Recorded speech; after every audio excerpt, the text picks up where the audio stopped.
من قول إلا لديه رقيب عتيد মানুষের জবান থেকে এমন কোনো কথা বের হয় না যেটা রেকর্ড করা হয় না। সুতরাং যেহেতু আমার আপনার কথা রেকর্ড হচ্ছে, সেজন্য কথা বলার সময় আমরা সচেতন হব, এতে করে আমাদের জবানের সঠিক ব্যবহার হবে ইনশাআল্লাহ। 3, কথা বলার সময় উত্তম কথা বলতে হবে, অনুত্তম কথা ছেড়ে দিতে হবে। ওয়াকুলু লিন-নাসি হুসনা, সূরা বাকারার 83 নম্বর আয়াত। আল্লাহ তাআলা বলছেন, তোমরা উত্তম কথা বলো, সুন্দর কথা বলো। কথা বলার সময় উত্তম কথা বলবেন, সুন্দর কথাগুলো বলবেন, অসুন্দর, অশুভ, অমার্জিত শব্দ, অমার্জিত কথাবার্তা ত্যাগ করবেন।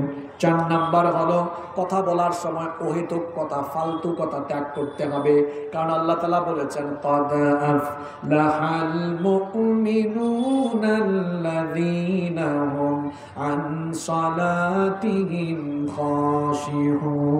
ক্বাদ আফলাহাল মুমিনুনাল্লাযীনা হুম ফি সালাতিহিম খাশিউন ওয়াল্লাযীনা হুম আনিল লাগwi মু'রিদুন। Successful indeed are the believers, those who avoid vain talk. সফল কাম হচ্ছে সেই সকল মুমিনরা যারা অনর্থক কথা বলা থেকে নিজেকে সংযত রাখে। অনর্থক কোনো কথা বলা যাবে। তারপরে আসুন 5 নম্বর, কথা বলার সময় গাধার মতো চিৎকার দিয়ে দিয়ে কথা বলা যাবে না। লুকমান হাকিম তার ছেলেকে কত সুন্দর নসিহত করলেন, ওয়াকসুদ ফি মাশয়িকা ওয়াগদুদ মিন সাউতিকা ইন্না আনকারাল আসওয়াতি লাসাউতুল হামিদ। তিনি বললেন, আমার কলিজার টুকরা ছেলে, শোনো, তুমি মধ্যম পন্থা অবলম্বন করবে, চলাফেরায় ভারসাম্য অবলম্বন করো, কণ্ঠটাকে নিচু করো, গলার আওয়াজ নিচু করো। কারণ যারা কর্কশ ভাষায় কথা বলে তারা গাধার স্বরে কথা বলে। এই জন্য কথা বলার সময় গলাটাকে রাখতে হবে নিচু, সংযত হয়ে কথা বলতে হবে। 6 নম্বর হলো কথা বলার সময় হিকমত অবলম্বন করতে হবে। এমন কোনো কথা এমন কোনো জায়গায় বলা যাবে না যেই কথা বললে পরে পেশ লেগে যায়। আল্লাহ তাআলা বলছেন, উদউ ইলা সাবিলি রাব্বিকা বিল হিকমাতি ওয়াল মাউইযাতিল হাসানাতি ওয়াজাদিলহুম বিল্লাতি হিয়া আহসান। ডাকো তোমার রবের দিকে, মানুষকে আহ্বান করো হিকমতের সাথে, প্রজ্ঞার সাথে, উত্তম উপদেশ দিয়ে। কথাবার্তা বলার সময় হিকমা অবলম্বন করতে হবে। শিখিয়েছেন কে?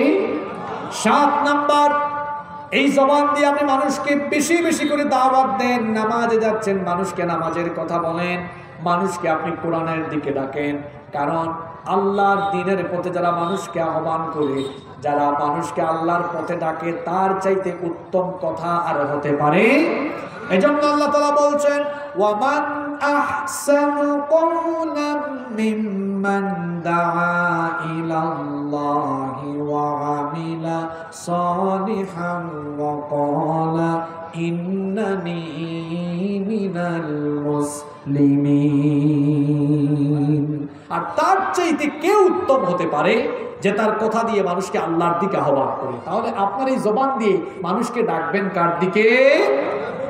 আল্লাহর দিকে। 8 নম্বর হলো, এই জবান দিয়ে আপনি যখন কথা বলবেন মানুষের সাথে তর্কে লিপ্ত হবেন না। তর্ক করা কোনো মুমিনের কাজ হতে পারে না, বরং রহমানের বান্দারা তর্ক না করে তর্ক এড়িয়ে চলে।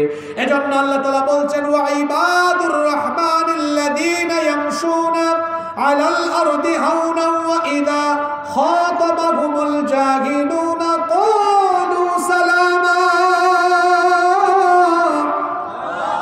রহমানের বান্দা হলো তারা দুনিয়ার বুকে নম্রভাবে ভদ্রভাবে চলাফেরা করে। যারা রহমানের বান্দা হলো তারা জাহেলদের সাথে তর্ক না করে, তর্ক এড়িয়ে সালাম দিয়ে চলে যায় যারা, রহমানের বান্দা হলো তারা। তাহলে জবান আছে বলে আমি চাইলে তর্ক করতে পারবো, কিন্তু আমি কোনো তর্ক করব। নাম্বার 9 নাম্বার হলো এই জবান দিয়ে কোনো আজে বাজে গান গাওয়া যাবে না। এই জবান দিয়ে কোনো ধরনের অশ্লীল শব্দ, অশ্লীল কোনো গান এই জবান দিয়ে বের করা যাবে না। বরং এই জবান দিয়ে আল্লাহর কালাম আমরা বেশি বেশি তেলাওয়াত করব। তাহলে জবান দিয়ে যত বেশি কোরআন বের হবে হরফে হরফে 10 নাকি দান করবেন কে? 10 নম্বর হলো এই জবান দিয়ে দিনের বেশিরভাগ সময় আপনি ইস্তেগফার করবেন। কারণ আল্লাহর নবীর আমল ছিল, তিনি দৈনিক ইস্তেগফার করতেন কয়বার? 70 থেকে 100 বার। আল্লাহর নবীর জীবনে কি কোনো গুনাহ আছে নাকি? তো যার জীবনে গুনাহের কোনো ছিটাফোঁটা নাই, সেই নবী দৈনন্দিন ইস্তেগফার করেন কয়বার? 100 বার। আমার আপনার জীবনে গুনাহ কম না বেশি? এখন নবীর জীবনে গুনাহ নাই, তিনি ইস্তেগফার করেন 70 থেকে 100 বার। আমার আপনার গুনার গুনাহ। কিন্তু প্রশ্ন হলো আমি আপনি ইস্তেগফার করি কয়বার? কয়বার? অনেকে একবারও করি না। আজ থেকে সিদ্ধান্ত নিন যে যখনই আপনি সুযোগ পাবেন এই জবান দিয়ে ইস্তিগফার করবেন। আস্তাগফিরুল্লাহ, আস্তাগফিরুল্লাহ, আস্তাগফিরুল্লাহ। বাক্যটা ছোট, কিন্তু এটার পাওয়ার এত বেশি। এই আস্তাগফিরুল্লাহ বান্দা যখন তার জবান থেকে বের করে, আল্লাহর নবী বলেছেন তার আমলনামায় যদি সমুদ্রের ফেনা পরিমাণও গুনাহ থাকে, আল্লাহ তার সমুদ্রের ফেনা পরিমাণ গুনাহ মাফ করে দেন। সুবহানাল্লাহ পড়বেন না? এতক্ষণ বললাম জবানের কথা। কিসের কথা? প্রথম 10টা পয়েন্ট বলেছি জবানের অপব্যবহার কেমনে হয়। পরে 10টা পয়েন্ট বললাম সঠিক ব্যবহার চাইলে কিভাবে করতে পারবেন। আমি ভূমিকায় বলেছিলাম মানুষের শরীরে যে অঙ্গগুলো আছে তার মধ্যে 2টা অঙ্গ দিয়ে গুনাহ হয় বেশি। এক হলো জবান, আরেকটা বলেছিলাম। এজন্য কোরআন হাদিসে এই 2 অঙ্গের হেফাজতের কথা বলা হয়েছে সবচাইতে বেশি। আপনারা কি আমাকে 10-15 মিনিট সুযোগ দিবেন? তাহলে আমি চোখের কথা বলবো। চক্ষু আল্লাহর নিয়ামত, কত বড় নিয়ামত, সুবহানাল্লাহ। এই চক্ষু না থাকলে আমরা কিছুই দেখতে পারতাম। আর চোখের ডিজাইনটা কত সুন্দর দেখেন না। মানুষের চক্ষু যত সুন্দর, পৃথিবীর অন্য কোনো প্রাণীর চক্ষু এত সুন্দর। কত সুন্দর করে আল্লাহ এই চক্ষুটা দিয়েছেন। চোখকে যেন সুন্দর লাগে, চোখের উপরে আবার কি আছে? ব্রু আছে। এই ব্রু না থাকলে তো মানুষকে দেখতে শিলামুরগির মতো লাগতো। চোখের উপর আল্লাহ ব্রু দিয়েছেন। তারপরে প্রোটেকশনের জন্য কি চমৎকার ব্যবস্থাপনা। চক্ষুকে আল্লাহ যদি গরুর মতো মাথার 2 দিকে, এদিকে একটা এদিকে আরেকটা দিতেন, তো ফুটবল খেলতে গেলে চোখের অবস্থা শেষ হয়ে যেত। এজন্য চক্ষুকে আল্লাহ তাআলা কপালের নিচে দিয়ে এর উপর আবার হাড্ডিও দিয়েছেন, যেন হুচট খেয়ে পড়লে চোখের কোনো ক্ষতি না হয়। আমার আপনার চোখের কত পাওয়ার। চক্ষু বন্ধ করলে সব অন্ধকার দেখা যায়, খুললে সব দেখা যায়। আর এত পাওয়ার। এই ক্যামেরাগুলো আমার সামনে যে আছে, এগুলোতে কত মেগাপিক্সেল আছে আমি জানি না। হ্যাঁ, ধরলাম 100-150, এর উপরে হওয়ার কথা না। কিন্তু মানুষের চোখের মধ্যে আজকের চিকিৎসা বিজ্ঞানীরা বলেছেন গবেষণা করে, মানুষের চোখে আল্লাহ তাআলা 576 মেগাপিক্সেল দান করেছে। কত ধুলাবালি প্রতিনিয়ত চোখের ভেতর ঢুকছে, আমরা অন্ধ হয়ে যাই না কেন? চোখের ভেতরে তরল পানি আল্লাহ দিয়েছেন। আমাদের চোখের পাপড়ি পড়ে পিট পিট পিট পিট করে। বিজ্ঞানীরা বলেছেন মানুষ প্রতি মিনিটে তার চক্ষুকে পিট পিট করে 10 থেকে অন্তত কমপক্ষে 10 থেকে 12 বার পিট পিট পিট পিট। বুঝেন তো আপনারা? 10 থেকে 12 বার এই যে পলক ফেলছে, এর মাধ্যমে কি হচ্ছে? ওই যে তরল পানিগুলো দিয়ে সকল ধরনের দূষিত জিনিসগুলোকে আল্লাহ তাআলা রিফ্রেশ করার ব্যবস্থা করে দিয়েছেন। সুবহানাল্লাহ। ইমাম কুরতুবী রাহিমাহুল্লাহ বলছেন চক্ষু হলো হৃদয়ের আয়না। চক্ষু কিসের আয়না? হৃদয়ের আয়না। এটা দেখে, এটা কি করে? ক্যামেরার কাজ করে দেখে। দেখার পরে এটা অন্তর দিয়ে ধারণ করে বা এটা চিন্তা করে। এই চক্ষুকে যে ব্যক্তি নিয়ন্ত্রণ করতে পারবে না, সে যৌনতার সাগরে হাবুডুবু খাবে, অশ্লীলতা, বেহায়াপনা, নোংরামির সাগরে হাবুডুবু খেয়ে তার চরিত্র একেবারে নষ্ট হয়ে যাবে। এই চোখের যে ব্যক্তি হেফাজত করতে পারবে, সেই ব্যক্তির চরিত্র সুন্দর হয়ে যাবে। আজকের এই একবিংশ শতাব্দীর জাহেলিয়াতের যুগে চোখের হেফাজত করা এটা বড় চ্যালেঞ্জের ব্যাপার। কারণ একটু চক্ষু খুললেই দেখবেন রাস্তাঘাটে অশ্লীল, নগ্ন, অর্ধনগ্ন বিভিন্ন ছবি দিয়ে বিজ্ঞাপন। টেলিভিশনের সামনে বসবেন, সেখানে উলঙ্গ, অর্ধ উলঙ্গ নারী। রাস্তাঘাটে বের হবেন, বেপর্দা নারী। একটু মোবাইল ফোন হাতে নেবেন, একটা ইউটিউবে একটা ওয়াজ শুনতেছেন, দেখবেন ওই ওয়াজের ভিডিওর নিচে আরও 2-3টা আজে বাজে ভিডিও অ্যাড চলে আসে। পত্রিকা হাতে নেবেন, সেখানে বিনোদন পাতা, ম্যাগাজিন। পত্রিকা হাতে নেবেন, সেখানে উলঙ্গ, অর্ধ উলঙ্গ নারীদের ছবি। মোট কথা একবিংশ শতাব্দীর এই জাহেলি যুগে মানুষ তার চক্ষুকে হেফাজত করতে পারা এটা বড় বিরাট চ্যালেঞ্জের ব্যাপার, বিরাট চ্যালেঞ্জের ব্যাপার। আর যুবকদের জন্য এটা মহা চ্যালেঞ্জ, মহা চ্যালেঞ্জ। আজকে যুবকদের চরিত্র নষ্ট হওয়ার পিছনে তাদের চোখের অপব্যবহার সবচেয়ে বেশি দায়ী। চক্ষু অপব্যবহারের ফলে জবানের অপব্যবহার হয়। কারণ এই চক্ষু দিয়ে আজে বাজে জিনিস দেখে, তারপরে এটা জবান দিয়ে বলে, জবান দিয়ে প্রকাশ করে, আগে চক্ষু দিয়ে দেখে। এই চক্ষুটা হলো হৃদয়ের দরজা, হৃদয়ের দরজা। এটা দিয়ে দেখে, দেখার পরে হৃদয়ে এটা নাড়া দেয়, তারপরে জবান দিয়ে বলে, এরপরে সে করে, এরপরে সে খারাপ কাজ করে। এজন্য চোখের অপব্যবহার থেকে যদি কোনো যুবক তাকে সেভ করতে পারে, ওই যুবকের চরিত্র সুন্দর হয়ে যাবে ইনশাআল্লাহ। দেখেন চোখের হেফাজত থেকে কিভাবে, চোখের অপব্যবহার থেকে কিভাবে চরিত্র নষ্ট হতে পারে। এই যে মোবাইল ফোন হাতে নিল, সে চাইলে সারাদিন তার এই চক্ষু দিয়ে বিভিন্ন আজে বাজে জিনিস দেখার সুযোগ আছে না নাই? কথা বলেন, আছে না নাই? আছে। পুরুষ হোক নারী হোক, যেই হোক, তার এই চোখের অপব্যবহার সে যদি বন্ধ করতে না পারে, তাহলে তার চরিত্র কখনো সুন্দর বানাতে পারবে না। এই চক্ষু হেফাজত করার কয়েকটা উপকারিতা বলুন, শুনবেন তো আপনারা। 1 নাম্বার, যারা চোখের হেফাজত করে তারা আল্লাহর বাধ্যগত গোলাম। এরা আল্লাহর বাধ্যগত গোলাম। কারণ চোখের হেফাজত করতে হবে, পুরুষ হোক নারী হোক, উভয়কে চোখের হেফাজত করার কথা যিনি বলেছেন, গলার আওয়াজ বড় করে সবাই বলেন, তিনি কি? সূরা নূরের মধ্যে আল্লাহ পুরুষ এবং নারীকে একই কথা বলেছেন। আগে পুরুষকে বলেছেন, কুল্লিল মুমিনিনা ইয়াগুদ্দু মিন আবসারিহিম ওয়া ইয়াহফাযু ফুরুজাহুম। নারীদের ব্যাপারে পরের আয়াতে বলেছেন, ওয়া কুল্লিল মুমিনাতি ইয়াগুদ্দুনা মিন আবসারিহিন্না ওয়া ইয়াহফাযনা ফুরুজাহুন্না। ও নবী, আপনি মুমিন পুরুষ এবং মুমিন নারীদেরকে বলে দিন, তারা যেন তাদের চক্ষুকে নিম্নগামী রাখে, চোখের যেন হেফাজত করে। পরনারীর দিকে কিংবা পরপুরুষের দিকে তারা যেন চক্ষু না দেয়। এই আদেশটা কার? তাহলে যে ব্যক্তি আল্লাহর এই হুকুম মানলো, সে কি আল্লাহর বাধ্যগত গোলাম না অবাধ্যগত গোলাম? এখন বলেন দেখি, আপনারা কি আল্লাহ বাধ্যগত গোলাম হতে চান না অবাধ্যগত গোলাম হতে চান? বাধ্যগত গোলাম হতে হলে আজকে থেকে চোখের হেফাজত করতে হবে। 2 নাম্বার ফায়দা হলো, যারা চোখের হেফাজত করে এদের অন্তর যিনি পবিত্র বানিয়ে দেন, জোরে বলেন তিনি কি? আরো জোরে বলেন তিনি কি? এজন্য আল্লাহ তাআলা বলছেন, তোমরা তোমাদের চোখের হেফাজত করো।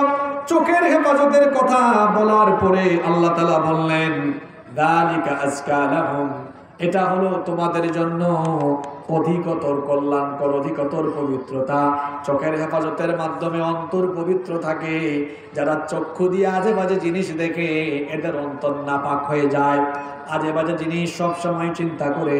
আর যারা চোখের হেফাজত করে, এদের অন্তরকে যিনি পবিত্র রেখে দেন, গলার আওয়াজ বড় করে বলেন তিনি কে?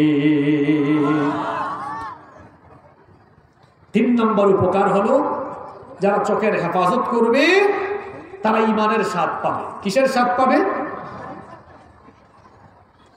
আল্লাহর নবী বলেছেন, ما من مسلم ينظر إلى محاسن امرأة أول مرة ثم يغض بصره إلا أحدث الله له عبادة يجد حلاوتها আল্লাহর নবী বলেছেন যদি কোনো ব্যক্তি সুন্দরী নারী থেকে তার চক্ষুকে হেফাজত করে আল্লাহ তাআলা এর পরিবর্তে তাকে ইবাদতের স্বাদ আস্বাদন করার মজা দিবেন। আর এই হাদিসটা কত বাস্তবিক। কিছু মানুষ আছে দেখবেন নামাজে গিয়া কুতানি মারে, নামাজে গিয়েছে রাজশাহীতে এগুলি নেই তো, আছে না? নামাজ ভালো লাগে না, একটু লম্বা কেরাত হলে মসজিদ কমিটি মিটিংয়ে বসে যায়, হুজুরে তো লম্বা কেরাত কেন করে? যারা নামাজে রোজা ইবাদত যে কোনো ইবাদতে মজা পায় না, গিয়ে দেখেন এদের চক্ষু ঠিক নাই, এদের চক্ষু আজে বাজে জিনিসের দিকে চলে যায়, ইবাদতের মজা উঠে যায়, ইবাদতে কোনো মজা থাকে না। আর যারা তাদের চক্ষুকে হেফাজত করতে পারে তারা ইবাদতে মজা পায়, এদেরকে মজা দান করেন কে? 4 নম্বর, যারা চোখের হেফাজত করবে, অন্য হাদিসে এসেছে আল্লাহর নবী বলেছেন আমি তার জন্য জান্নাতের দায়িত্ব নিই। সুবহানাল্লাহ। নাম্বার 5 নম্বর, যে ব্যক্তি চোখের হেফাজত করতে পারবে, আল্লাহর নবী বলেছেন আল্লাহর ভয়ে নিষিদ্ধ কোনো দিকে যদি চক্ষু না দিয়ে কেউ তার চোখের হেফাজত করে, তাহলে আল্লাহ তাআলা তাকে এর চাইতে আরো উত্তম জিনিস দান করবে। সুবহানাল্লাহ পড়বেন না? যুবক ভাইয়েরা, আজে বাজে জিনিসের দিকে চক্ষু দিয়েন না। রাস্তাঘাটে জরিনা সকিনা হেঁটে গেলে লুচ্চা ছেলের মতো তাকায় থাকিয়েন না। নারীদেরকে সম্মান করতে শিখেন, চক্ষুকে সংযত করেন, আল্লাহ আপনাকে উত্তম জীবন সঙ্গিনী দান করবে ইনশাআল্লাহ। অনেককে বলতে শোনা যায়, বলে আচ্ছা হুজুরদের বউ এত সুন্দরী হয় কেন? তো হুজুরদের বউ সুন্দরী হবে না তো কার বউ সুন্দরী হবে? হুজুররা তো তোমার মতো খাটের এই পাশে ওই পাশে গড়াগড়ি কইরা যৌবন নষ্ট করে না, তোমার মতো আজে বাজে জায়গায় যৌবনকে নষ্ট করে না। যারা কোরআনের ছাত্র, হাদিসের ছাত্র দেখা যায়, তারা তাদের চক্ষুকে কোরআন হাদিসের দিকেই দিয়ে আছে, মনোনিবেশ করে আছে ইবাদতের দিকে, চোখের হেফাজত করেছে বলেই তো আল্লাহ তাকে উত্তম জিনিস দান করেছে, ঠিক কিনা? যুবক ভাইদেরকে বলবো চোখের হেফাজত করতে হবে। এই দুটো জিনিসের কথা বললাম, চোখের হেফাজত আর জবানের হেফাজত, এগুলো যদি আমরা করতে পারি তাহলে আমাদেরকে যিনি পূর্ণাঙ্গ ইমানের পথে পরিচালিত করে দিবেন তিনি কে? যদি বলেন তিনি কে? আমি এই সিজনে আজকের মাহফিলের মতো এত উশৃঙ্খল পরিবেশ আর পাইনি। কথাটা শেষে এই জন্য বলে গেলাম, আগামী বছর যাতে মাহফিলে আপনারা সুন্দর পরিবেশ আনতে পারেন। বেশিরভাগ শ্রোতা অমনোযোগী আর এদিক ওদিক তাকিয়েছে, 2 ডানে বামে সামনে পিছনে শুধু আওয়াজ আর আওয়াজ, সাউন্ড আর সাউন্ড, নেই কোনো শৃঙ্খলা, নেই কোনো সুন্দর পরিবেশ, পরিপাটির কোনো ইয়েই নাই। কমিটিকে বলবো এইসব বিষয়ে আগামী থেকে খেয়াল রাখবেন। আর আপনাদের মতো মানুষ যারা আসছেন এখানে, খায়া দিয়ে আসলেন তো 1-1.5 ঘন্টা সময় লস কইলেন না। মানুষের জীবনের সবচেয়ে গুরুত্বপূর্ণ সম্পদ হলো সময়। যারা শুনতে পারেন নাই, ওই রাস্তাঘাটে জরিনা সকিনা আর কিছুক্ষণ পর পর মোটরসাইকেল, তারপর আরো কি কি গেছে তাকাইছেন, কালকে একটু ইউটিউবে শুনে দেখিয়ে হুজুর কি কি বলে গেছে, অনেক গুরুত্বপূর্ণ কথা চলে গিয়েছে, আপনি এগুলো শুনতেই পারেননি। যাই হোক, সব শেষ যে কথা আমি বলবো, এই যে আমরা আজকে মাহফিলে আসলাম, এই সময়টুকু আমাদের জন্য কিয়ামতে নাজাতের ওসিলা হোক। আমরা চাই কি চাই না? আমরা দোয়া করছি নাজাতের ওসিলা যেন হয়। আমরা অনেকেই এখানে মনোযোগী ছিলাম, অনেকে কিছুটা অমনোযোগী ছিলাম, সবাই যেন কিয়ামতের মাঠে এই মাহফিলের ফায়দা নিতে পারি, এইরকম একটি আমল করে আমরা আজকে এখান থেকে উঠবো ইনশাআল্লাহ। এই যে আজকে যুবক ভাইয়েরা মিলে এই মাহফিলটার আয়োজন করলেন, এতে আপনারা খুশি না বেজার? এই মাহফিলের সাথে যদি আমরা সবাই যে কোনোভাবে সামিল থাকতে পারি, এটি কিয়ামতের দিন আমাদের জন্য নাজাতের ওসিলা হয়ে যেতে পারে। এজন্য সবাই আমরা সামিল হওয়ার একটা সুযোগ আছে, সেই সুযোগটা আমরা বলে দিব। সবাই আমরা কিয়ামতের জন্য এই মাহফিল থেকে উপকৃত হওয়ার একটি আমল আমরা এখান থেকে করে তারপর উঠবো। রাজি আছেন সবাই? কারা কারা রাজি আছেন একটু হাত তুলেন তো দেখি। মাশাআল্লাহ। কারো কারো কথা জাদুর প্রভাব আছে। এই বাংলাদেশে একজন কথার জাদু করছিলেন, বিশ্ববরেণ্য মুফাসসিরে কোরআন আল্লামা দেলার হোসেন সাঈদ রাহিমাহুল্লাহ। তিনি তার জবান দিয়ে সুন্দর ভাষায় মানুষের সামনে আল্লাহর কোরআনের দাওয়াত পেশ করে গোটা বিশ্বের অগণন মানুষের হৃদয়ে তিনি স্থান দখল করে নিয়েছেন। 2 জনের উদাহরণ দিলাম, একজন জবানের কারণে ঠেকছে, আরেকজন জবানের সৌন্দর্যের কারণে মানুষের কাছে সমাদৃত হয়েছে। সুবহানাল্লাহ। আমাদের বোঝা গেল জবান এটা বড় গুরুত্বপূর্ণ জিনিস, খুবই গুরুত্বপূর্ণ জিনিস। এই জন্য তিরমিজি, ইবনে মাজাহ এবং মুসনাদে আহমদের ভেতরে হাদিস বর্ণিত হয়েছে। হাদিসের বর্ণনাকারী সাহাবী হচ্ছেন সবচাইতে বেশি হাদিস বর্ণনাকারী সাহাবী সাইয়্যিদুল মুহাদ্দিসিন আবু হুরায়রা রাদিয়াল্লাহু আনহু। তিনি বলছেন সুইলা রাসূলুল্লাহ, মহব্বতে আমরা বলি সাল্লাল্লাহু আলাইহি ওয়াসাল্লাম, আন আকসারি মা ইউদখিলুন নাসাল জান্নাহ। রাসূল করিম সাল্লাল্লাহু আলাইহি ওয়াসাল্লাম কি জিজ্ঞেস করা হলো, ওগো আল্লাহর রাসূল, কোন জিনিসের কারণে সর্বাধিক সংখ্যক মানুষ জান্নাতে প্রবেশ করবে? আল্লাহর নবী বললেন, দুটো জিনিসের কারণে মানুষ সবচাইতে বেশি জান্নাতে প্রবেশ করবে। এক নাম্বার হচ্ছে তাকওয়াল্লাহ, আল্লাহর ভয়। দুই নাম্বার হচ্ছে হুসনুল খুলুক, উত্তম চরিত্র। এখানে একটার সাথে আরেকটার সম্পর্ক আছে। আল্লাহর ভয় ছাড়া কোনো মানুষের চরিত্র কখনো উত্তম হতে পারে। আল্লাহর নবী বললেন, আল্লাহ ভীতির মাধ্যমে যারা উত্তম চরিত্র লালন করবে, উত্তম চরিত্র গঠন করবে, তাদেরকে রব্বুল আলামিন কিয়ামতের দিন জান্নাত দান করবেন। আল্লাহর নবীকে জিজ্ঞেস করা হলো, তাহলে এখন বলেন ওয়াসুইলা আন আকসারি মা ইউদখিলুন নাসান নার, কোন জিনিসের কারণে মানুষ সবচাইতে বেশি জাহান্নামে যাবে? আল্লাহর নবী বললেন, দুটো জিনিসের অপব্যবহারের কারণে সবচাইতে বেশি সংখ্যক মানুষ জাহান্নামে যাবে। একটা হচ্ছে আলফাম, মুখ, মানুষের এই জিহবা, এই জবান। দুই নাম্বার হলো ফারাজ, লজ্জাস্থান। এই দুটো জিনিসের কারণে মানুষ সবচাইতে বেশি জাহান্নামে যাবে। যারা জবানের অপব্যবহার করবে আর যারা লজ্জাস্থানের অপব্যবহার করবে। জবানের অপব্যবহার হয় মুখ দিয়ে, আর লজ্জাস্থানের অপব্যবহারের সূচনা হয় চক্ষু দিয়ে। কারণ চক্ষুকে বলা হয় হৃদয়ের আয়না। চক্ষু দিয়ে দেখে তারপরে খারাপ জিনিস চিন্তা করে, এরপরে তার লজ্জাস্থানকে অবৈধ রাস্তায় ব্যবহার করে। এজন্য এই দুটো জিনিস, একটা হচ্ছে জবান, আরেকটা হচ্ছে লজ্জাস্থান। এই দুটো জিনিসের অপব্যবহার করবে যারা, জাহান্নামে হবে তারা। আবার এই দুটো জিনিসকে নিয়ন্ত্রণ করবে যারা, আল্লাহর নবী তাদের জন্য জান্নাতের জিম্মাদার হয়ে যাবেন। যেমনটি বুখারীর হাদিসে এসেছে, আল্লাহর নবী বলেছেন, মাইয়াতমাল্লি মা বাইনা লাহিয়াইহি ওয়া মা বাইনা রিজলাইহি আদমানু লাহুল জান্নাহ। আল্লাহর নবী বলেছেন, যে ব্যক্তি তার দু চোয়ালের মধ্যবর্তী জায়গা অর্থাৎ জিহবা আর দু উরুর মধ্যবর্তী জায়গা অর্থাৎ লজ্জাস্থান, এই দুটো জিনিসের জিম্মাদারি যারা গ্রহণ করবে, আমি নবী কিয়ামতের দিন তাদের জন্য জান্নাতের জিম্মাদার হয়ে যাব। কয়টা জিনিস? মুখ আর লজ্জাস্থান। মুখ আর এটা জবান ঠিক করতে হবে। মুআদ ইবনে জাবাল রাদিয়াল্লাহু আনহু, নবীজির একজন সাহাবী এসে বললেন, ইয়া রাসূলুল্লাহ, আমরা বলি সাল্লাল্লাহু আলাইহি ওয়াসাল্লাম, আমরা জবান দিয়ে যা বলি আল্লাহ কি এর হিসাব নেবেন? আল্লাহর নবী বললেন, মুআদ কি বলছো তুমি? আল্লাহর নবী তখন এই জিহ্বাটাকে ধরে বললেন, এটাকে সংযত করো, কারণ এর অপব্যবহারকারীদেরকে কিয়ামতের দিন উপর করে টেনে হিচড়ে জাহান্নামে নিক্ষেপ করা হবে। নাউযুবিল্লাহি মিন যালিক। দেখুন জবানের অপব্যবহার কি করে আমরা সবাই করি, আজকে কয়েকটা নমুনা দেখাই। বেশিরভাগ কথা আমাদের সাথে কমন করবে।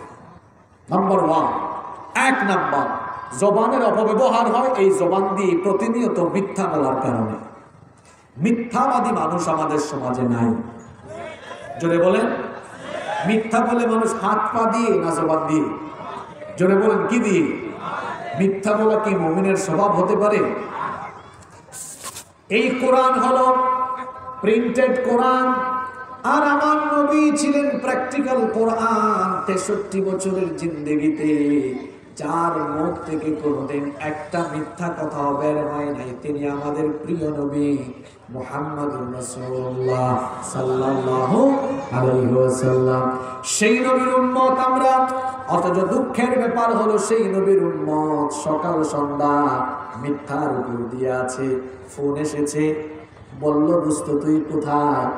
আছে বাড়িতে, বলে আমি গাড়িতে। এইরকম মিথ্যা বলার স্বভাব আছে না নাই? শুধু নিজেই মিথ্যা বলে না, মাঝে মাঝে কিছু মানুষকে এমনও পাওয়া যায় তার সন্তানদেরকেও সে মিথ্যা শেখায়। একজন লোকের কাছে টাকা পেত একজন, এখন টাকা পয়সা দেয় না, সামনেও আসে না। একদিন তার বাড়িতে চলে গেল, বাড়িতে গিয়ে দরজায় নক করলো।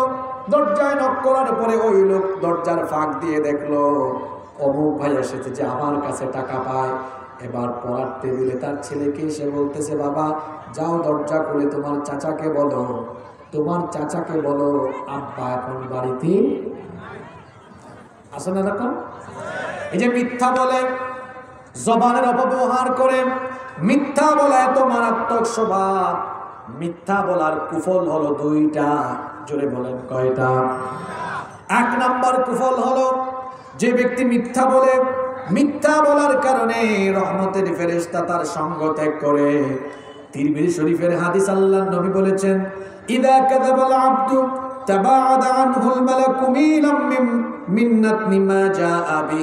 আল্লাহর নবী বলেছেন, যখন কোনো ব্যক্তি মিথ্যা কথা বলে তখন রহমতের ফেরেশতা তাকে ছেড়ে 1 মাইল দূরে চলে যায়।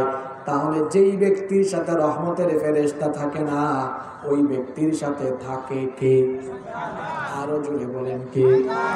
তাহলে আমরা এই হাদিস থেকে যেটা বুঝতে পারলাম, মিথ্যাবাদী যারা শয়তানের বন্ধু হলো তারা। এবার বলেন তো দেখি, মিথ্যাবাদী যারা কার বন্ধু? তারা। আমরা কি শয়তানের বন্ধু হতে চাই নাকি? মিথ্যা বলা ছেড়ে দিতে হবে। মিথ্যা বলার 1 নম্বর কুফল হলো যে ব্যক্তি মিথ্যা বলে সে ব্যক্তি শয়তানের বন্ধু হয়ে যায়। মিথ্যা বলার 2 নম্বর কুফল হলো মিথ্যা বললে ঈমান থাকে না, ওই ব্যক্তি মুনাফিক হয়ে যায়। মিথ্যা বললে কি থাকে না? এখন আমার দেশে বহু মানুষের নাম আছে ঈমান আলী, কিন্তু মিথ্যা বলার কারণে তার ঈমান। আমার দেশে বহু মানুষের নামের সাথে কামের কোনো মিল।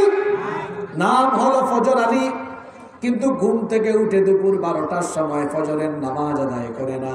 নাম হলো জোহর আলী, কিন্তু জোহরের নামাজ আদায় করে না। নাম হলো রমজান আলী, কিন্তু রমজান মাসে দুপুর বেলা গাঁজা খায়। নাম হলো কুরবান আলী, সামর্থ্য আছে কুরবানি দেয় না। ঠিক তেমনি ভাবে অনেক মানুষের নাম আছে ঈমান আলী, কিন্তু কথায় কথায় মিথ্যা বলার কারণে ঈমান আলীর ঈমান নাই, মুনাফিক হয়ে গিয়েছে। মুনাফিকরা কি মুমিনের অন্তর্ভুক্ত নাকি? কথা বলেন। আল্লাহর সৃষ্টির মধ্যে সবচেয়ে খারাপ মানুষ কারা? যারা বললেন না তাদের সন্দেহ আছে? মানুষের মধ্যে সবচেয়ে খারাপ কারা? মুনাফিকরা ফেরাউনের চেয়ে খারাপ, নমরুদের চেয়েও খারাপ। কারণ ফেরাউন নমরুদ থাকবে জাহান্নামের মোটামুটি উপরে, আর মুনাফিক থাকবে জাহান্নামের তলদেশে। আর মুনাফিক মুসলমান ছাড়া অন্য কোথাও দেখা। কেউ যদি বলে হুজুর আমি হিন্দু দেখবো, কোথায় যাব? এই রাজশাহীতে হিন্দু ভাই বোনেরা আছে। কেউ যদি বলে প্রচুর পরিমাণ হিন্দু দেখবো, কোথায় যাব? পাশের দেশ আছে, সেখানে যান, অনেক হিন্দু ভাই বোনদেরকে দেখতে পাবেন। কেউ যদি বলে হুজুর আমি খ্রিস্টান দেখবো, তো আপনি আমেরিকায় যান, ইংল্যান্ডে যান। কেউ যদি বলে আমি বৌদ্ধ দেখবো, তো আপনি মিয়ানমারে যান, চীনে যান। কেউ যদি বলে আমি ইহুদি দেখবো, কোথায় যাব? আপনি ইসরায়েলে যান। কেউ যদি বলে হুজুর আমি মুনাফিক দেখবো, কোথায় যাব? বাংলাদেশে লাগবে না গো ভাই। এই সরকার পাড়া, বিরোধী পাড়া, সব জায়গায় যেখানে মুসলমান আছে, মুসলমানের লেবাস ধরে মুনাফিক লুকিয়ে আছে। কি সুন্দর নাম দিয়েছেন আপনাদের এলাকার, সরকার পাড়া। এখানে কি বিরোধী পাড়া আছে নাকি? একটা বিরোধী পাড়া বানাইতেন আপনারা। আপনারা তো সরকারি দলের মানুষ, নাম দিয়েছেন সরকার পাড়া। একটা বিরোধী পাড়া থাকলে ভালো হইতো না? না থাকলে ভালো হইতো না। কারণ আমাদের দেশের মানুষ আবার সরকারি দল আর বিরোধী দলের গুতাগুতি আছে না নাই? যারা সরকারে থাকে বিরোধী দলকে দেখতেই পারে না, রাস্তায় উঠলেই পিটাইয়া সাইজ করে ফেলে। ঠিক কিনা? এটা ঠিক নয়। সহিষ্ণুতা থাকা দরকার। আল্লাহ বুঝার তৌফিক দান করেন। বলছিলাম মিথ্যা বলার কুফল কয়টা বলেছি? জোরে বলেন। 1 নাম্বার, মিথ্যা বললে কার ফ্রেন্ড? আপনারা কি শয়তানের ফ্রেন্ড হতে চান নাকি? 2 নম্বর, মিথ্যা বললে কি হয়ে যায়? মুনাফিক হয়। কি হয়? ঈমান থাকে না, মুনাফিক হয়। এখন আপনি বলবেন হুজুর সে যে মুনাফিক হয় এটা দলিলটা কোথায়? মুনাফিকের নামে আল্লাহ কোরআনে একটা সূরা দিয়েছেন, সেই সূরার নাম হলো সূরাতুল মুনাফিকুন।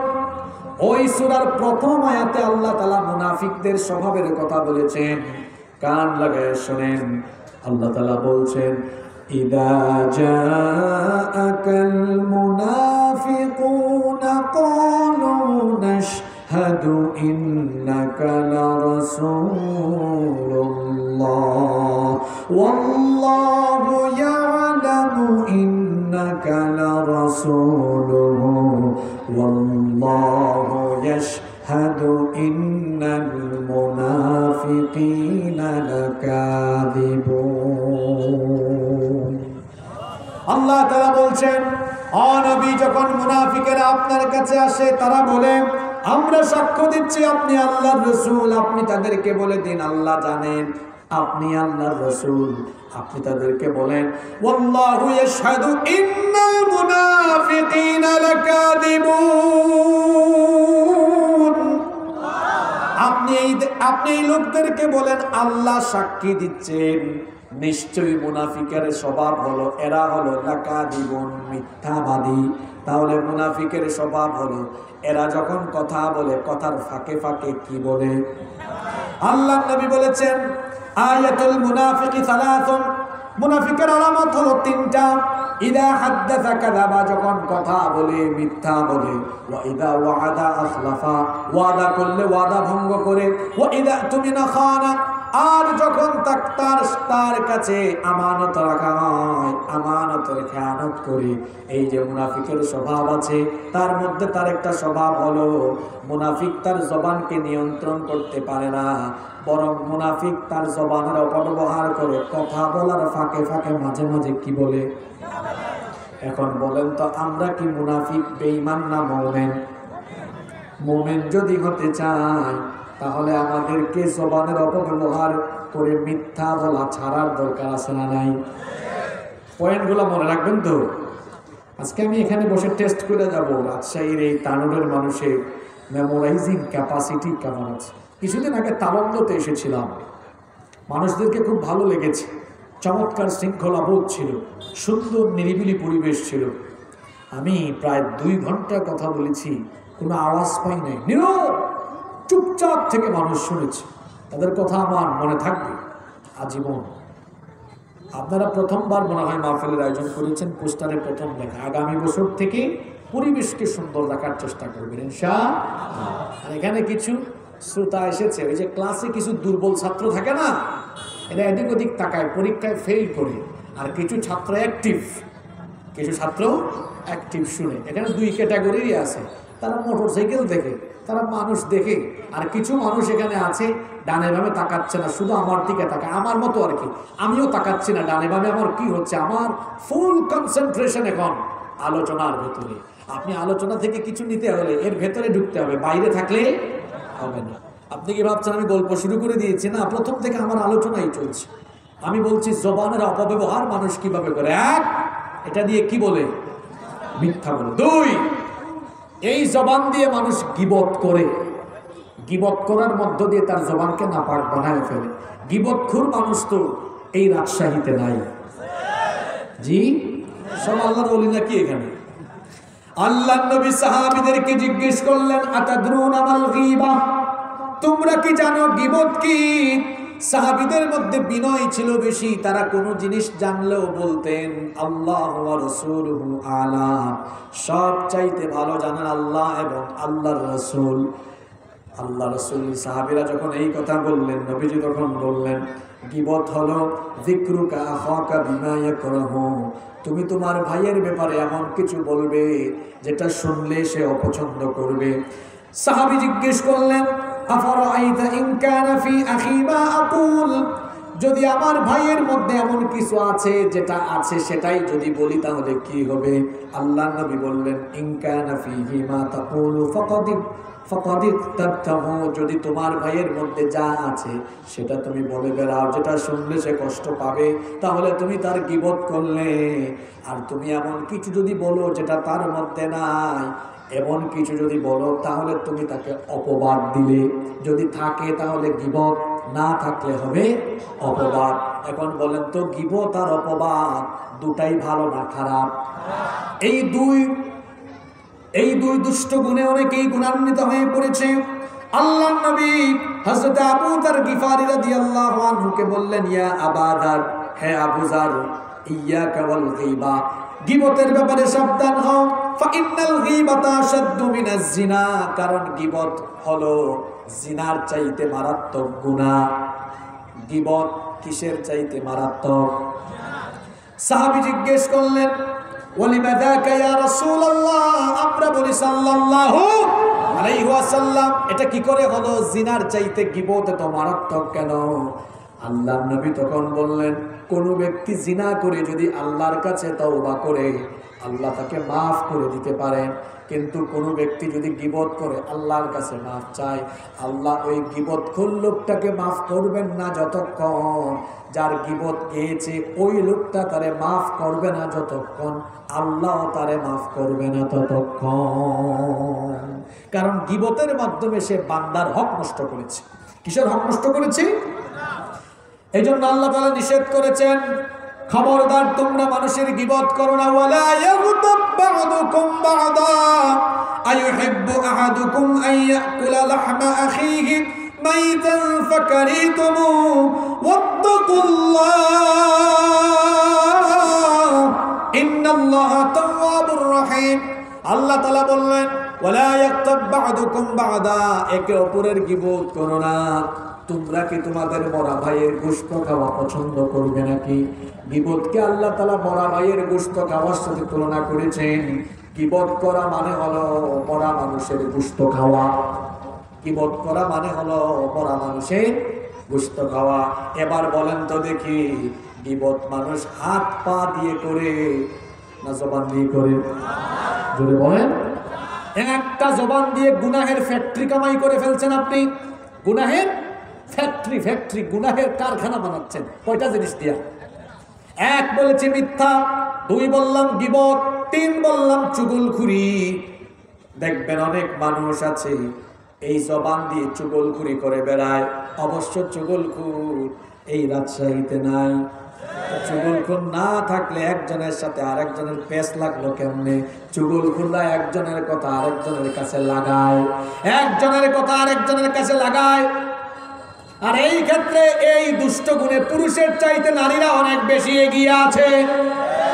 কারণ দেখা যায় অনেক সংসার নষ্ট হয়ে গিয়েছে, মনোমালিন্য, সৌহার্দ্যপূর্ণ পরিবেশ শেষ হয়ে যায় যখন একই পরিবারে দুই ভাই তিন ভাই থাকে। দুই তিন ভাই যখন বিয়ে শাদী করে ফেলে, এই দুই তিন ভাইয়ের বউরা মিলে দেখা যায় তাদের স্বামীর কানে তারা বিভিন্ন ধরনের আজে বাজে কথা কিংবা একজনের কথা আরেকজনের কাছে লাগায় দেয়। দেখা যায় সুন্দর সংসার নিমিষেই শেষ হয়ে যায়। এরকম আছে না নাই? আল্লাহর নবী বলেছেন, চুগলখুর কোনোদিনও আল্লাহর জান্নাতে প্রবেশ করতে পারবে। এই জবান দিয়ে মানুষ চুগলখুরি করছে। আবার দেখুন 4 নাম্বার, এই জবান দিয়ে মানুষ অশ্লীল ভাষায় গালিগালাজ করে। অশ্লীল ভাষায় গালিগালাজ করে এমন স্বভাবের মানুষ আমাদের সমাজে আছে না নাই? আল্লাহর নবী বলেছেন, সিবাবুল মুসলিমি ফুসুকুন ওয়া কিতালুহু কুফরুন। কোন মুসলমানকে গালি দেওয়া এটা হলো পাপাচার, এটা হলো ফুসুক। আর কাউকে হত্যা করা হলো কুফরি। যে ব্যক্তি কোন মুমিনকে গালি দেয়, মুসলমানকে গালি দেয়, সেই ব্যক্তি স্পষ্ট পাপাচারের মধ্যে নিমজ্জিত হয়ে যায়। এই যে মানুষ গালিগালাজ করে, কি দিয়ে করে? আরো জোরে বলেন। জিনিস কয়টা? পাপের সংখ্যা 5 নাম্বার। এই জবান দিয়ে অনেক মানুষ আছে দ্বিমুখী কথা বলে, এক এক জায়গায় এক এক কথা বলে। দেখবেন যেখানে যায় ওই রকম সুযোগ বুঝে বুঝে কথা বলে। দেখা যাবে মাহফিলে এসে ইসলামের পক্ষে কথা বলবে, আবার কনসার্টে গিয়ে নাচ গানের পক্ষে কথা বলবে। তাহলে জবান একটা, কিন্তু কথা বললো একরকম না দুই রকম। এইরকম সে তার জবানের অপব্যবহার করছে। 6 নম্বর, এই জবান দিয়ে বহু মানুষকে কষ্ট দিচ্ছে। গালিগালাজ শুধু নয়, কষ্ট দিচ্ছে, কষ্টদায়ক কথা বলছে। আল্লাহ রসুলের এক সাহাবী নবীজিকে বললেন, একজন লোক নামাজ রোজা ইবাদত বন্দেগী সবই ঠিকঠাক মতো করে, কিন্তু সে তার জবান দিয়ে তার প্রতিবেশীকে আঘাত করে। আল্লাহ নবী বললেন, তার নামাজ রোজা, তার সকল ইবাদত বন্দেগী, সকল আমল বরবাদ হয়ে যাবে। তার কারণ সে তার জবান দিয়ে প্রতিবেশীকে কষ্ট দিয়েছে। জবান দিয়ে কোনো মানুষকে কখনো কষ্ট দেওয়া যাবে। 7 নম্বর, এই জবান দিয়ে অনেকেই অনুমান নির্ভর কথা বলে। অনুমান করে করে কথা বলা, এটা আমাদের অনেকের স্বভাব। আমরা অনেক জিনিস কনফার্ম না হয়ে, নিশ্চিত না হয়ে সেটা আমরা বলে বেড়াই। আর অনুমান নির্ভর কথাবার্তা ছড়িয়ে দেওয়ার সবচেয়ে বড় প্ল্যাটফর্মের নাম এখন ফেসবুক। দেখবেন কোনো মানুষকে বারবার মেরে ফেলা হয়, মানুষটা মারা যায় না, শুনছে অমুক মারা গিয়েছে, ইন্না লিল্লাহি ওয়া ইন্না ইলাইহি রাজিউন, পরে শোনা গেল বেঁচে আছে, পরে বললো আবার বেঁচে আছে। এরকম করে আমার দেশে এক চাচা ছিলেন, এরশাদ চাচা, এই এরশাদ কাকুকে মানুষ ফেসবুকে বহুবার মেরে ফেলেছে। মনে আছে আপনাদের? অনুমান নির্ভর কথাবার্তা, এটা প্রচার যেমন করা যাবে না, ঠিক তেমনি জবান দিয়ে বলাও যাবে না। একজন ভাইয়ের কানের মধ্যে মোবাইল ফোন লাগানো, এরকম মোবাইল ফোন লাগানো হয়তো 20 মিনিট বা 25 মিনিট হয়েছে। আপনি এটা দেখে বললেন, আহারে লোকটারে ভালো মনে করতাম, ইদানিং এত বেশি ফোনে কথা বলে, মনে হয় কোনো মেয়ের সাথে ইটিস পিটিস। তো এই যে আপনি কথাটা বললেন, অনুমান নির্ভর কথা, এটাকে আপনার জবানের হেফাজত করলেন না অপব্যবহার করলেন? কোনো কিছুর ব্যাপারে অনুমান নির্ভর কথা বলা যাবে না, নিষেধ করেছেন মুহাম্মদ সাল্লাল্লাহু। আল্লাহর নবী বলেছেন, কাফা বিল মারই কাদিবান আন ইউহাদ্দিসা বিকুল্লি মা সামিআ।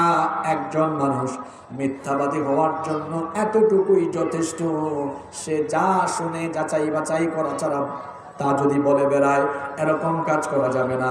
8 নাম্বার, এই জবান দিয়ে দেখা যায় মানুষ একজন আরেকজনকে নিয়ে ঠাট্টা করে, উপহাস করে।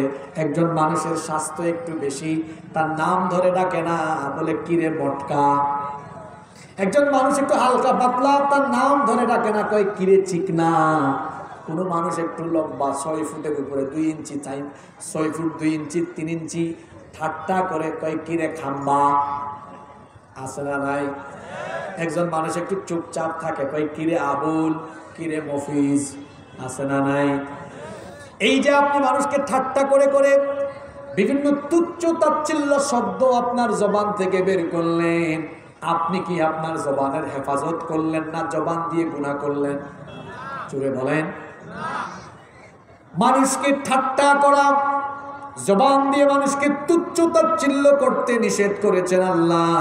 আল্লাহ তাআলা সূরা হুজুরাতের 11 নম্বর আয়াতে বললেন, ইয়া আইয়ুহাল্লাযীনা আমানু লা ইয়াসখর কওমুম মিন কওমিন আসা আন ইয়াকুনু খায়রান মিনহুম ওয়ালা নিসাউম মিন নিসাইন আসা আন ইয়াকুননা খায়রান মিনহুম। আল্লাহ তাআলা বলছেন, হে ঈমানদারেরা, তোমাদের কোনো পুরুষ বা কোনো নারী যেন অন্য কোনো পুরুষ বা নারীকে নিয়ে কোনো ধরনের ঠাট্টা না করে, কোনো ধরনের উপহাস না করে। কাউকে নিয়ে ঠাট্টা বা উপহাস করতে যিনি নিষেধ করেছেন, পুরুষোচিত কণ্ঠে জবাব দিয়ে সবাই বলেন, তিনি কে? এক জবান দিয়ে কত গুনাহ আপনি কামাই করেন, চিন্তা করেন। নাম্বার 9 নাম্বার হলো, এই জবান দিয়ে আমরা অনেককে দেখা যায় তার নামকে আমরা বিকৃত করে ডাকি। তার বাবা নাম রেখেছে জামাল উদ্দিন, জামাল কত সুন্দর নাম, কিন্তু ডাকে কিরে জামাইল্লা। তার বাবা নাম রেখেছে কামাল উদ্দিন। কামাল কত সুন্দর নাম, এই জবান দিয়ে গুনাহ করে আর মানুষের নাম ব্যঙ্গায় ডাকে, কই কিরে কামাইল্লা, কামাইল্লা, জামাইল্লা, সালাইম্যা, বাদাইম্যা, এইরকম করে মানুষের নাম বিকৃত করে করে জবান দিয়ে কি সওয়াব কামায় না গুনাহ কামায়? আরো জোরে বলেন, সওয়াব কামায় না গুনাহ কামায়? আল্লাহ তাআলা নিষেধ করেছেন, ওয়ালা তালমিজু আনফুসাকুম ওয়ালা তানাবাজু বিল আলকাব বিসাল ইসমুল ফুসুক বাদাল ঈমান ওয়া মান লাম ইয়াতুব ফাউলাইকা হুমুল যালিমুন। আল্লাহ তাআলা বলছেন, তোমরা কারো দোষ ত্রুটি তালাশ করো না, ছিদ্রান্বেষণ করো না, কাউকে মন্দ নামে ডেকো না। বিকসাল ইসমুল ফুসুক বাদাল ঈমান, ঈমান আনার পরে কাউকে মন্দ নামে ডাকা, এটা হলো জঘন্য গুনাহ। এরপরে আল্লাহ বলেছেন, এই কাজে যারা লিপ্ত, তওবা না করে যদি তারা মারা যায়, কিয়ামতের দিন তারা জালিমের কাতারে দাঁড়াবে। কোন কাতারে দাঁড়াবে?